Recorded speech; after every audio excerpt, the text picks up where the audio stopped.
We're prisoners here. You are being manipulated. I'm your flesh. Think about the last horror movie that genuinely got under your skin. Now ask yourself, would it be scarier if it was based on real events? Welcome to Screen Unseen, where today we're going over 12 film adaptations where the truth was much worse than the movie. Open Water. Open Water from 2003 is about two scuba divers stranded in open water after their boat leaves without them. Real sharks. No Hollywood ending. It's based on Tom and Eileen Lonigan, who disappeared on January 25, 1998, off Australia's Great Barrier Reef.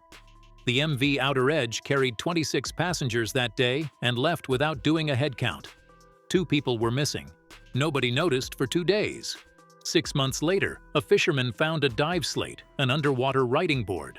The message confirmed they were alive at least until the following morning, floating in the open ocean, knowing no rescue was coming. Some gear washed ashore weeks later. Eileen's wetsuit had tears in it. The cause of death is officially unknown. The boat captain was charged with manslaughter, found not guilty. The horror isn't in the sharks, it's in the slate. Physical proof that 2 real people were writing down the date and time and waiting for a rescue that was never coming.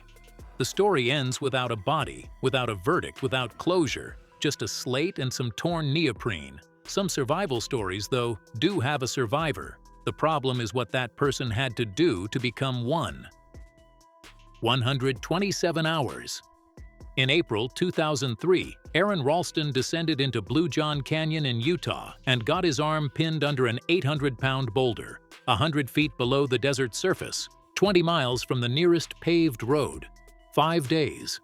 After his water ran out, he drank his own urine. He carved his name and his presumed date of death into the canyon wall. He recorded goodbye messages to his family on a video camera.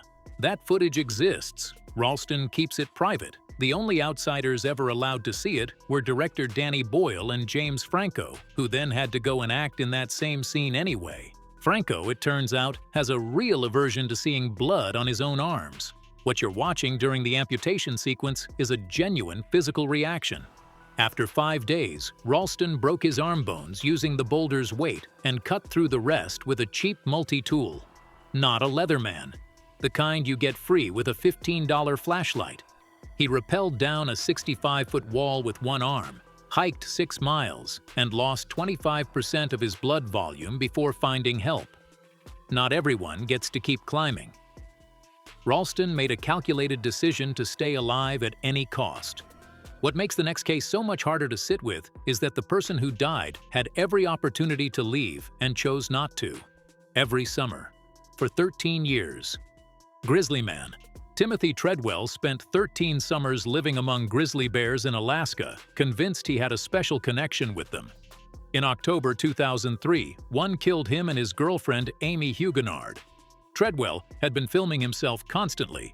The camera was on when it happened. Lens cap on. 6 minutes of audio. Werner Herzog listened to it while making Grizzly Man. He told Treadwell's ex-girlfriend, who had the tape, to destroy it. It was never released. You don't hear the audio in the film. What you see is Herzog listening through headphones on camera, and then his face after. And that, somehow, is almost worse than hearing it. When the responsible bears were found and shot, Treadwell's remains were inside one of them. Amy's watch was still ticking. It's not a film about the danger of nature. It's about someone who needed something to be true badly enough that he bet his life on it. About one man's relationship with nature and what it cost him. But nature doesn't always take one person at a time. The Impossible. The Impossible from 2011 follows a real family who survived the 2004 Indian Ocean tsunami in Thailand. Naomi Watts, Ewan McGregor, they all made it. That's the film. The context is that 230,000 people didn't. On December 26, 2004, a 9.1 magnitude earthquake off Sumatra triggered waves up to 100 feet high, moving at 500 miles per hour across 14 countries. The water in the film's recreation isn't just water. It's full of debris, parts of buildings. The woman Watts plays, the real Maria Belon, suffered massive internal injuries and spent months in hospital recovering. Every person you see struggling in the background, statistically, most of them didn't make it. That knowledge sits over every frame. But the Belon family survived. That's the film. That's the whole point. Now, here's another kind of survival story, one where the people involved knew with complete certainty they weren't going to make it, and they acted anyway. United 93. United 93 from 2006 depicts Flight 93 on September 11, 2001, in real time. All 44 people aboard were killed when the plane crashed near Shanksville, Pennsylvania. And the film uses as much real audio as possible. Flight 93 departed Newark 41 minutes late. That delay was everything. By the time the hijackers took control, the other 3 planes had already hit their targets. Passengers were on the phone, learning what was happening. They understood this was not a standard hijacking. At 9:57 a.m., the passengers voted to fight back. The youngest was 20 years old. The oldest was 79. Flight attendant Cece Lyles called her husband and said she hoped to see his face again. Captain Jason Dahl and First Officer Leroy Homer were killed within minutes of the takeover. At 10:03 a.m., the plane hit the ground at 563 miles per hour. They voted to fight back, but the plane went down anyway. The passengers of Flight 93 are remembered as heroes, and they were. But the next film asks a harder question. What do you do with someone whose story doesn't resolve that cleanly? Monster. Charlize Theron won an Oscar for playing Aileen Wuornos, who killed 7 men along Florida highways between 1989 and 1990, all shot with a .22. She claimed self-defense every time. The film doesn't let you dismiss her. Wuornos was abandoned by her mother, raised by abusive grandparents, pregnant at 14, living in the woods. A life built from traumas stacked on top of each other. And the film tries to sit with that, honestly. By the end, you find yourself understanding her a little, which is exactly where it gets uncomfortable. That feeling doesn't have anywhere to go. She was executed in October 2002, and her final words showed she had completely lost her grip on reality. The film came out a year later. 7 real victims. No clean resolution for anyone. Wuornos at least faced consequences. The next film is about people who did far worse, looked great doing it, and spent the rest of their lives pretending the bill was never coming. Goodfellas. Henry Hill was real. The Lufthansa heist was real. $5.8 million from JFK in December 1978, the largest cash robbery on American soil at the time. Jimmy Burke then killed at least 10 of the people involved just to keep them quiet. The film's trick is making you enjoy all of this before it slowly starts showing you the wreckage. Tommy DeSimone was murdered in 1979 for killing a made man without permission. Burke died in prison. Hill lived under false names until 2012. By the time the credits roll, everyone who made the lifestyle look good has been swallowed by it.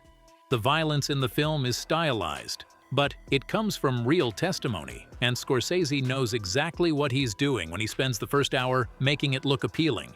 He's making you complicit before he turns the lights on. Hill, Burke, DeSimone, all of them hit the wall eventually. The next case never even got that far. Zodiac. At least 5 people were killed between December 1968 and October 1969. Coded letters sent to newspapers. One cipher cracked in 1969. The 340-character cipher sat untouched until 2020, when amateur codebreakers finally got it open. 51 years later. The killer was never caught. Robert Graysmith, a cartoonist at the San Francisco Chronicle, became so consumed by the case that it destroyed his marriage. Arthur Lee Allen was the prime suspect. The circumstantial evidence was overwhelming and completely unprovable. Allen died in 1992. DNA testing was inconclusive. What Fincher understands is that some things don't resolve, and the film doesn't pretend otherwise. The case is still open. The Zodiac is probably dead. Nobody will ever be certain. That's just how it ended. The Zodiac got away with it because nobody could pin down who they were. The next case is worse. Everyone knew exactly who did it. The wrong person hanged anyway. 10 Rillington Place. John Christie murdered at least 8 women across 2 decades in London and hid their bodies throughout his house. That part you'd expect from a film like this. What you wouldn't expect is what Christie did in the middle of all that killing. He took the stand against his upstairs neighbor, Timothy Evans, accused of murdering his own wife and infant daughter.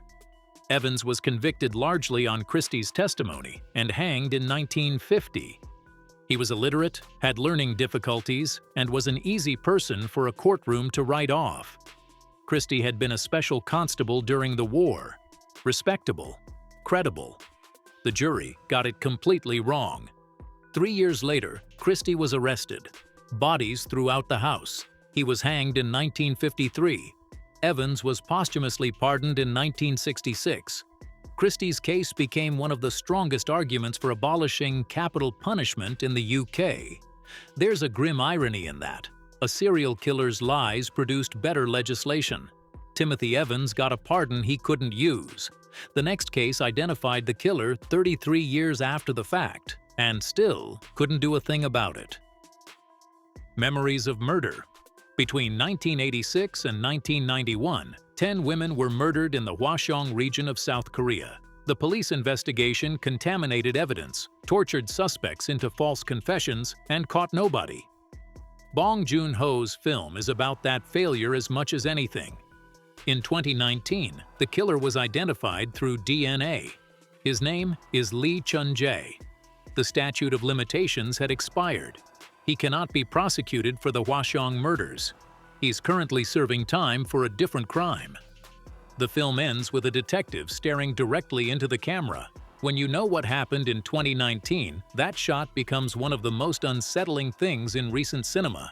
He was out there the whole time. He almost certainly saw this film. He knew how it ended before anyone else did. Lee Chun-jae is at least behind bars, even if it's for something else. The next film is about a system that knew who the killer was, had her in custody, and then let her go. Dear Zachary, Andrew Bagby was 28 years old when his ex-girlfriend Shirley Turner shot him 5 times in 2001. She then fled to Canada with their infant son. Andrew's parents moved to Newfoundland to fight for custody. Kurt Quenney started making this documentary to show Andrew's son who his father was. Midway through, something happens that I'm not going to describe. It's been called the most devastating moment in any documentary ever made. And that's not an exaggeration. If you think you can handle it, go in knowing as little as possible. Turner had been released on bail despite facing a murder charge, deemed not a flight risk. The film led to real law reform. Zachary's bill passed in 2010, tightening bail conditions in Canada for those accused of serious crimes when children are in their care. The law changed. Nothing came back. That's the version where the institution eventually, quietly, years too late, admits it got it wrong. The last film is about a country where the killers got a television segment instead. The act of killing. Between 1965 and 1966, the Indonesian government carried out anti-communist purges. Somewhere between 500,000 and 2 million people were killed. The perpetrators were never prosecuted. They are still celebrated. Joshua Oppenheimer found the death squad leaders and asked them to reenact what they did in whatever film genre they wanted. They said yes, enthusiastically. Anwar Congo demonstrates on camera exactly how he strangled people with wire. He's not entirely sure of the count. Hundreds, maybe 1,000. He smiles going through the technique. There's one moment where Congo goes back to the rooftop where the killings happened and starts retching uncontrollably. Minutes of dry heaving. It's the closest thing to remorse in the whole film. He never says he was wrong.